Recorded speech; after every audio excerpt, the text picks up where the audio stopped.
Welcome to part 2 of my series, The Biggest Buffs and Nerfs in History of BTDB Battles. And our first tower of the day is the Monkey Ace. The biggest nerf it ever went through was a nerf to the Ground Zero. In upgrade 3.9 they changed the cost of the Ground Zero from 14,000 to 16,000. It was a significant nerf to Ground Zero microwing because it became way less cost efficient. This mainly hit Ace Eco strategies, which were still popular at the time, and Ace just became way less used after that update. But later they buffed the Ground Zero again to more damage, from 350 to 400, and that was going to be the biggest buff in history of the Ace. But I made my list a while back, and now 6.17 hits. And I think there's a different biggest buff, because the sharper darts got changed. They used to give 3 extra pairs and now it gives 5 extra pairs. Because of that, it's actually a very viable tower to use before round 8, and it used to be pretty questionable to use, but now it's actually really good. It's also an indirect buff to a Never Miss, and Never Miss is also really good now. All you need is to hook it up with a tower that pops leads, like a wizard or a sniper, and can actually solo almost everything to the mid game. The next tower I want to highlight is the Monkey Submarine. In 3.1 it got a gigantic nerf for the airbus dart. The cost from the airbus went from 750 to 1000, which is a $250 increase, but that's not the only thing they nerfed about it. It used to be able to defend almost infinite greens, not the greens from Sandbox, but the greens from a real game. And after nerf, it would instantly start chasing the greens. Back then, it would just be almost impossible to overwhelm a submarine with greens. So it was not worth sending greens to a submarine. How different is it games now, where in you see sub-eco versus sub-eco, people will get instantly overwhelmed round 6 by green balloons on maps like Ice Flow. The biggest buff ever for sub was to the ballistic. This was in 6.12. Yeah, they doubled the attack speed of the ballistic, and they changed the bonus damage to ceramic ammo class from 3 to 4. It was a huge buff to this upgrade, which was completely useless before, but after this change, it suddenly was really good. It was, I think, this is one of the best changes Ninja Kiwi's ever made, because they've changed an upgrade that was completely useless into something really good, without being completely overpowered. Usually they're scared to make big steps, but this was a really good one. The third tower I'll talk about today is the Heli Pilot. The biggest nerf for the Heli Pilot was in 6.6, where they changed the base cost from Heli from 1200 to 1300. This made it so that after you afforded, you place your first 1-0 farm, you had to wait another 6 seconds before you could afford your Heli. And during all this time, balloons would be leaking through your defense. Wow, you could do nothing but just watch. Heli is really expensive, and you just fall so far behind in farms when using Heli back then. Well, when using the conventional playstyle, of course. If you could still start with an ice, when go Heli ice, but the conventional Heli playstyle just didn't work anymore with this nerf. Later they changed it back to 1200 because Heli was severely underpowered, and yeah, now it's a balanced tower. The biggest buff ever for Heli was to the Razor rotors. In upgrade 4.3 they gave it 50% extra attack speed. This was a significant damage increase for the Razor rotors. Like, even before the Razor rotors got nerfed, the pairs got changed from 5 to 4 recently. Even the current Razor rotors is significantly weaker than the one before the 4.3 buff, and that one had 5 pairs.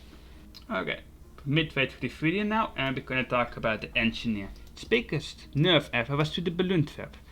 They changed the bonus cash you get from collecting from 1.8 to 1.3.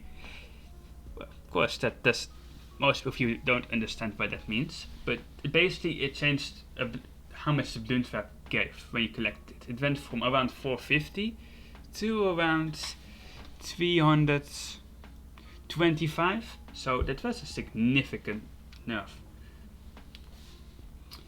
The biggest buff, surprisingly, was to the overclock. Currently it's sitting at 5200, but back in the day it was sitting at a massive $11,000. That's completely unusable.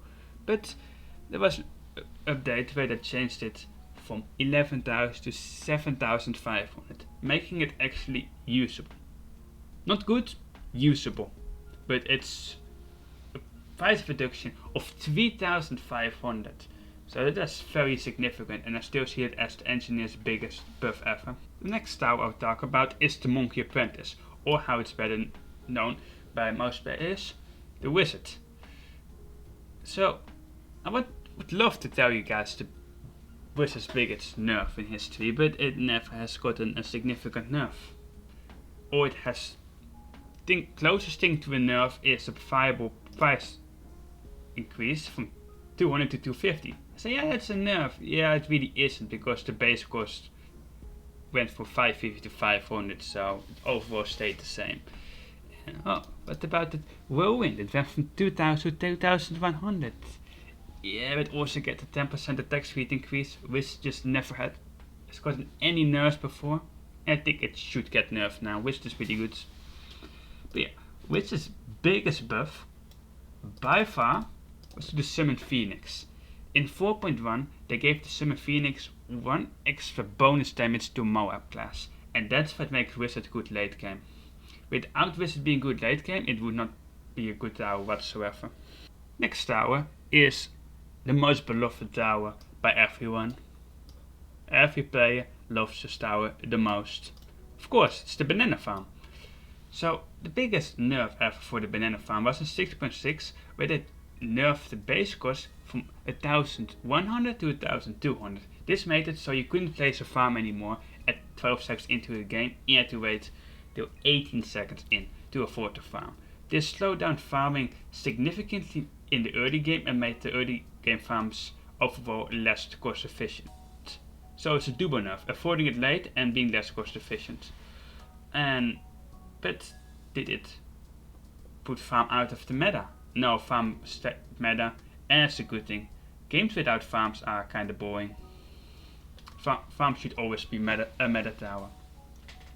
The biggest buff in history is to a less popular upgrade. Some people despise it. It's the BAA. In 3.1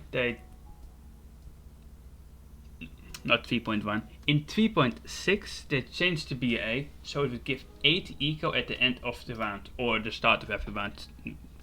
Depends on how you want to look at it. And that instantly made the BAA a top tier farm upgrade. It used to be completely useless. Because come on, who would ever get the BAA if it wasn't for didn't give eco? Eco is all what the BAA is about. Building up the eco for the late game. The last tower of this video is super good. Actually not really, it's Super Monkey.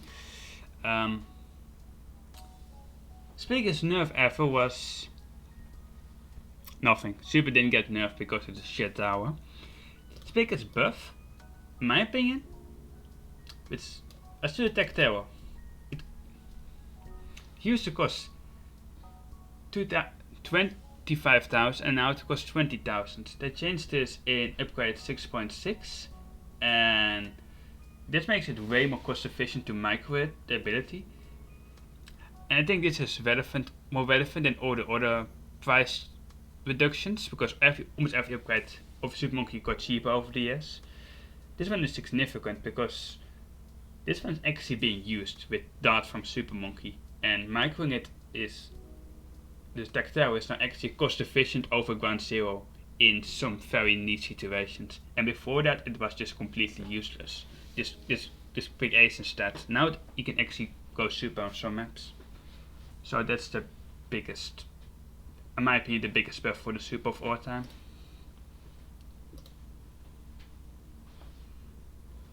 So, thank you guys for watching. Like, subscribe, and I'll make a part 3.